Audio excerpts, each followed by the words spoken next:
Hey yo, what is good, everybody?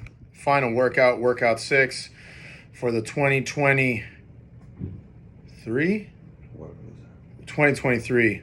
Wadapalooza online qualifier and challenge. Sure. So, had to whip out my handy dandy stoichiometer to just give this last workout a rating. And similar to last week's, we're going, you guys know what we're doing. Full shit. Good job, Dylan Malitsky. All right? And here's a picture of Nas with Tupac and Redman. You know?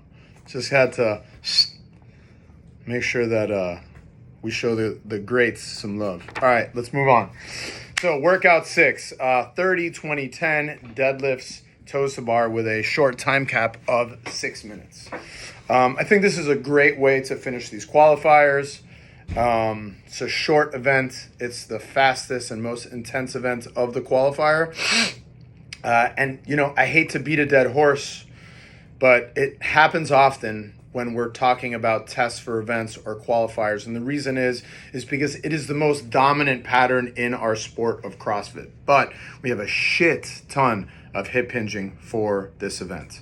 Regardless of what part of the workout you're in or what you're transitioning to, you're kind of sandwiched between dominant, heavy, deep hip hinging throughout this whole entire event.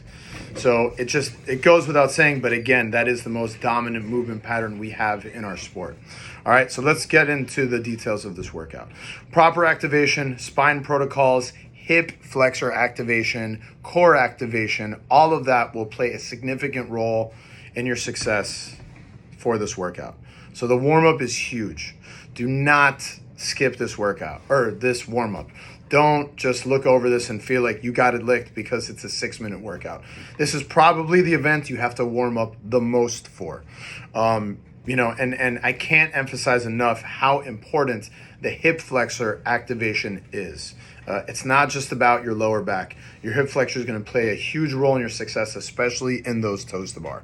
The more activated you are, the more warmed up you are, the less spine fatigue you'll have and the less forearm fatigue that you're going to have. So please pay very close attention to that. All right.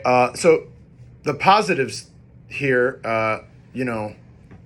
while it's the same movement pattern we've been addressing and talking about this whole qualifier, the aerobic needs for this workout are incredibly different than anything that we've had thus far, right? So I know we've talked a lot about the structural needs for warming up, the hip flexors, the spine, all the stuff that we've been talking about. But there's another element to this warm-up that is incredibly important as well. Again, this workout's 6 minutes long, so you're going to experience more than likely a larger heart rate spike than you've had for any of these other events. So like we said on one of our other events last week, you spiking your heart rate prior to the event is going to play also a huge role. So don't be scared to sit on a rower or to sit on a bike and get yourself close to max heart rate with plenty of rest and recovery before the event actually starts. Like we always tell you guys, you do not want your first dose of intensity to be during the workout. If that happens, you will not likely be able to pull yourself back from it. So that's why we want to give it up during the warm-up. Just like we warm up the rest of your structure and all the tissue in our body, you have to warm up that system as well. So that's going to play a huge role. So looking at this piece, we talked about it a lot, that you're probably going to experience a lot of interference on this piece. Can't necessarily say it's more about spine fatigue and your ability to manage that end of this workout on the deadlifts, or if you're going to experience a high level of grip fatigue, which you'll more than likely experience on the toes to bar. But if you look at both of the movement patterns, they're both interchangeable. There's folks who experience a tremendous amount of back pain when they do high rep and especially fast toes to bar. And there's some folks that experience the grip fatigue when they're doing high rep, especially fast deadlifts. So that's why that interference concept is going to play a huge role for a lot of people. I can't say for sure if it's more of a back workout because of the hinging or more of a grip workout. So as a result, I think that's very individualized for everyone. right? It's tough to give very specific guidance because it varies on the individual, like I keep saying.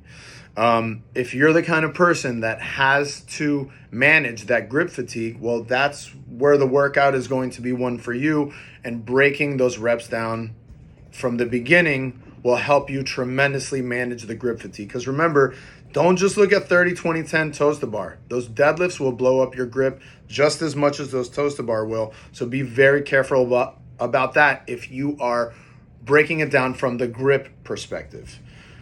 Now, on the other end, if you have a history of needing to manage your spine fatigue, and if those situations put you in a deficit, you have to set yourself up for success where you're breaking those deadlifts. So consider that. Once again, guys, I'm sorry to tell everybody, but you can't have a blanket statement strategy for a piece like this. It's very much individualized.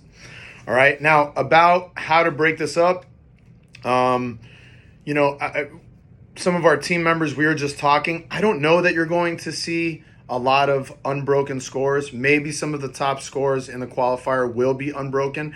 I could see even some of the top scores breaking the 30 toes to bar once, possibly twice, probably once.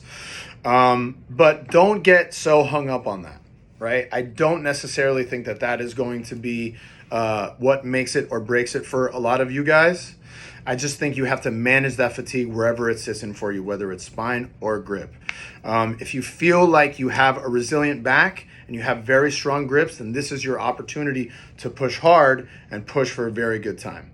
That's really all we got. It's a very simple, straightforward workout. Good luck to everybody. This is our last one. We'll see you on the team qualifiers. Peace.